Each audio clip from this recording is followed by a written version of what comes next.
नमस्कार, मी डॉक्टर सारंग देशमुख. मी Pentagon super speciality hospital Chhatrapati Sambhajinagar येथे पोट व लिव्हर विकार तज्ञ म्हणून काम करतो. आज आपण लिव्हरशी रिलेटेड एक लक्षण त्याच्याबद्दल चर्चा करूया, म्हणजे कावीळ. जसं मी बोललो की लक्षण हे आहे, हा काही आजार नाहीये. तसं ताप एक लक्षण आहे वेगवेगळ्या आजाराचं, तसंच कावीळ एक लक्षण आहे मागालंबलेल्या वेगवेगळ्या आजारांचं. तर सगळ्या लक्षणांना म्हणजे कावीळला एकच ट्रीटमेंट नसते. आपण त्या लक्षणामागचं कारण सापडणे आणि त्या कारणाला ठीक करणे फार जरुरी आहे. तर आज आम्ही हा विषय याच्यामुळे निवडला कारण की कावीळबद्दल आपल्या समाजामध्ये खूप साऱ्या अंधश्रद्धा आहेत की हे खाऊ नये, हे खावे, असं करावे. तर आज आपण त्याच्यावर एक सविस्तर चर्चा करूया. कावीळ होणे म्हणजे काय की रक्तामध्ये बिलिरुबिनचे प्रमाण वाढणे. बिलिरुबिन कसं बनतं? खराब झालेलं रक्त जेव्हा तुटतं त्याचं बिलिरुबिन बनतं आणि आपलं लिव्हर त्याला मेटाबोलाइज करून एक्सक्रेट करतं. सो जेव्हा इथे कुठेतरी गडबड होती या सिस्टीम मध्ये तेव्हा बिलिरुबिन वाढतं. सो डायरेक्ट बिलिरुबिन वाढणं याचे वेगळे कारण आहेत आणि इनडायरेक्ट बिलिरुबिनचे वेगळे आहेत. सो डायरेक्ट बिलिरुबिन वाढणे म्हणजे पित्तशयातले खडे, पित्तनलिकेतला खडा, पित्तनलिकेचा कॅन्सर किंवा simple viral hepatitis like hepatitis A, hepatitis E जे फक्त दूषित पाणी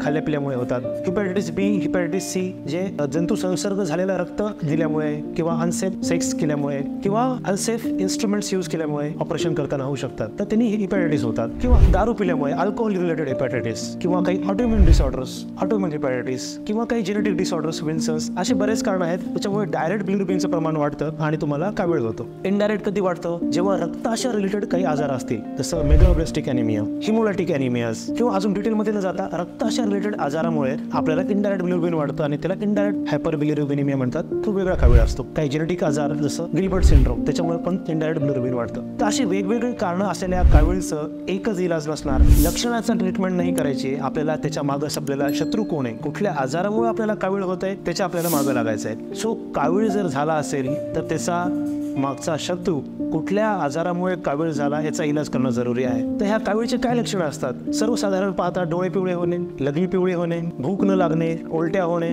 थकवा जाणवणे, पोट दुखणे उजव्या बाजूला, संडासचा रंग फिकट पांढरा होणे, अंगाला खाज सुटणे, हे सर्वसाधारण कावीळची लक्षणं आहेत. तर अशी लक्षणं झाल्यावर ॲज अ पेशंट म्हणून किंवा ॲज एक सुजाण नागरिक म्हणून तुम्ही काय केलं पाहिजे? कुणालाही काय सल्ला दिला पाहिजे की बाबा रे तू तज्ञ डॉक्टरांचा लागे. ठीक आहे. सो तज्ञ डॉक्टरांनी काय केलं पाहिजे की सर्वात बेसिक तपासण्या की जेणेकरून आपल्याला त्या कावीळचं कारण कळेल त्याच्या मागं लागलं पाहिजे. सो काही ब्लड टेस्ट, काही सोनोग्राफी टेस्ट, बस.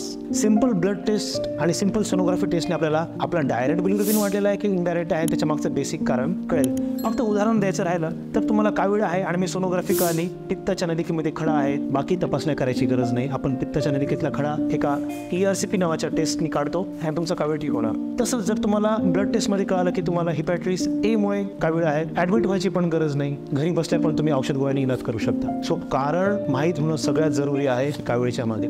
तर ह्या बेसिक टेस्टने आपल्याला कारण कळू शकतं आणि त्याचं इलाज म्हणून काय असेल तर जसं कारण तसा इलाज. प्रत्येक वेळेस कावीळ झाला म्हणून ऍडमिट व्हायची गरज नाही. प्रत्येक वेळेस कावीळ झाला म्हणून घरीच बसायची गरज नाही. कारण सापडणं सगळ्यात जरुरी आहे. त्याच्यानुसार ट्रीटमेंट. प्रत्येक कावीळ जो असतो त्याच्या नंबर वाढल्यामुळे सिरियस नसतो. जसं एखाद्याचं बिलिरुबिन 15 आहे म्हणून तो पेशंट सिरियस आहे असं नाही. एखाद्याचं बिलिरुबिन 5 पण असेल पण काही बेसिक बाकीच्या गोष्टी गडबड असतील, जसं पोटात पाणी आलेलं आहे, पेशंट थोडासा असंबंध बडबड करतो, थोडासा जास्त झोपतो, तर ती त्या कावीळच्या आजाराची तीव्रता ठरवतं. फक्त बिलिरुबिनचं प्रमाण 10चं 15, 15चं 20 झालं म्हणून त्याची सिरियसनेस ठरत नाही. कावीळला ओळखणं हे डॉक्टरांसाठी जरुरी आहे, पण माझ्या दृष्टीने समाजामध्ये काही बेसिक गोष्टी लोकांना माहीत असणं फार जरुरी आहे. म्हणून मी आज तुमच्यासोबत याच्याबद्दल बोललो. मला जर अजून सविस्तर कावीळबद्दल जाणून घ्यायचं असेल तर तुम्ही मला कधी येऊन भेटू शकता. पेशंट म्हणून नाही, एक शिक्षक आहे ज्याला 4 लोकांना सांगायचं आहे, एक समाजसेवक आहे मला समजून घ्यायचं आहे, किंवा मला सहज मी पत्रकार आहे मला इंटरेस्ट आहे की बाबा कावीळ काय असतो. कधी पण तुम्ही आमच्या हॉस्पिटल पेंटागॉनला येऊन तुम्ही भेटू शकता आणि मला भेटून तुम्ही त्याच्यावर सविस्तर चर्चा करू शकता. धन्यवाद.